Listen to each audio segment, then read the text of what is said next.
Jack Reacher hasn't been the same figure viewers saw in the Prime Video series' first installment for the entirety of Season 2. He's still a monstrous man floating across the universe, utilizing his size, among other things, to make things right.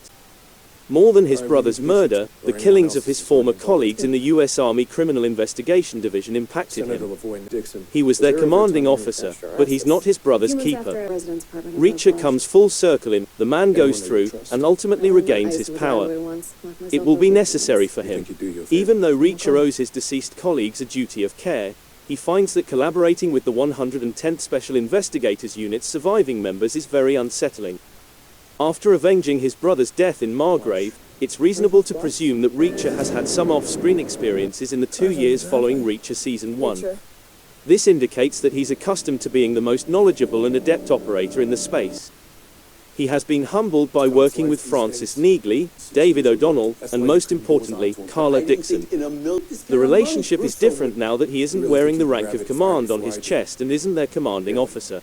The squad nevertheless obeys Reacher's commands and looks to him for leadership in spite of his subtly unclear actions. The viewer is shown why as Episode 7 concludes the flashback narrative that has been a part of Season 2. In the previous episode, New York's Finest, a flashback revealed how the investigation into the 2-year cocaine network on base was ruined by U.S. Army officer politics. In what's the longest flashback segment in Season 2, Reacher and the 110th Special Investigators violate instructions and launch a full-on attack on the operation regardless. Reacher, however, speaks beforehand about the repercussions they will encounter, which include losing their status and being put on routine or, worse, hazardous duty assignments. He's not just trying to stop heroin from spreading across the base and the neighboring community, though. And we'll be making sure the criminals hiding behind the name of the US Army can't do so with impunity, he said. There isn't another sentence that so succinctly captures who Reacher is, always, as a soldier. Though he's not quite by the book, he is prepared to put his life and the lives of his unit at danger to defeat some of the domestic adversaries that his oath of enlistment mentioned. First, it depicts the 110th Special Investigators going to battle and all of the profound, enduring bonds that accompany it for the audience. Secondly, it presents Reacher as the platonic ideal of himself. He offers the criminal warriors an opportunity to give up.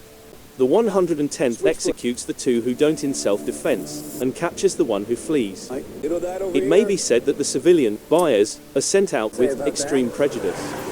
Reacher's commander stops their celebration, the unit singing a tune Guardians of the Galaxy, Volume 3 fans will know. This marks the conclusion of the unit and the beginning of Reacher's existence as a vagrant. Reacher appears to be back to his best in the scenario that follows the flashback. It's not like Reacher and Dixon slip into a police-guarded hospital room with ease.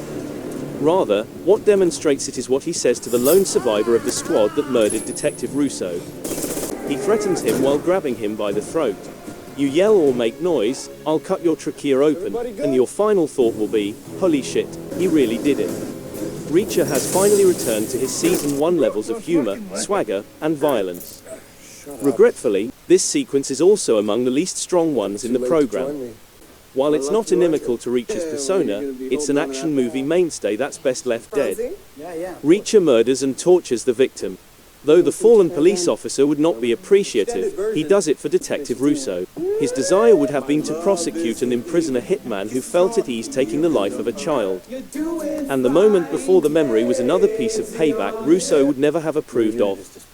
Reacher visits Russo's lieutenant in order to interrogate him. Reacher gives him the option to turn himself into the police in this instance. He chooses not to take that chance, and in self-defense, Reacher murders him. Naturally, Langston would have dispatched another hitman to finish off Grant the hitman. Neagley recognizes him, demonstrating that the author's grasp of realism transcends the military. She observes that the doctor, strolling along the corridor, has a roll of paper tape on his stethoscope, something that nurses usually do not carry. This sets up another action scene that strains the bounds of credulity. Not because of how it turns out, but rather because Reacher and Neagley escape detection or identification. By stealing the contracted killer's phone, Reacher manages to make a mocking call to Langston. Langston is able to deliver some of his own mocking threats this time. Reacher's only opportunity to free O'Donnell and Dixon now that they are both in custody is to give himself up. Even if Reacher buys himself and the show a little more time, This would have made for a great cliffhanger for the final episode of Season 2. He claims that Neagley is dead, but he subtly adds that he is awaiting questioning from the authorities. Even though neither of these claims is accurate, Langston is persuaded nonetheless. Reacher has been tearing on Langston and his shady arms deal for the whole season. Maybe this is the first time he truly outwits him. Additionally, he has the ability to request assistance from the dubious senator whose murky actions broke the law and produced the weapons Langston intends to sell to terrorists abroad. Naturally, Reacher will give himself over to the bad guys in the hopes of keeping Dixon and O'Donnell alive. But at last, he's one step ahead of his enemies. As though sensing that some viewers would find Reacher's cruel tactics on Grant repulsive, Reacher provides a sequence that demonstrates how much worse the bad guys are. Although Langston's boys are torturing O'Donnell and Dixon, they are only doing it for amusement. O'Donnell isn't the finest combatant. He's a family man now, and he has more to lose than any special investigator. But when he's being battered, his bravery and wit demonstrate that he's just as tough as Reacher, Dixon, or Neagley. Even though he's not as good with a shot, his psychological warfare abilities are unmatched. Similar to Reacher, he is at his best in the flashback with his unorthodox combat style. Rather of confronting the civilian drug sellers head-on, he slithers beneath the Humvees, severing the victim's foot and pulling him out after he stumbles. The prolonged flashback emphasizes the 110th survivors' lack of heroism in addition to demonstrating their cohesiveness as a team. They appear to only take the lives of villains who truly deserve it while performing valiant deeds. In the midst of combat, they are brave and aware of the consequences of disobeying commands they believe to be immoral. They hunt down the bad guys, Reacher in particular, battling and surviving like superheroes. But they resemble the Punisher more than Batman. Reacher is happy to serve as judge, juror, and executioner when it comes to exacting revenge on those who killed his friends and relatives. Furthermore, he lacks the will to stick around and accept responsibility for the destruction he causes.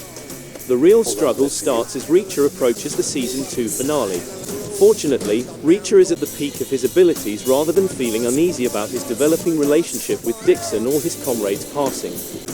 He enters the New Age facility with a swagger in the last seconds of the show, preparing for what promises to be an exciting climax against Langston and his guys.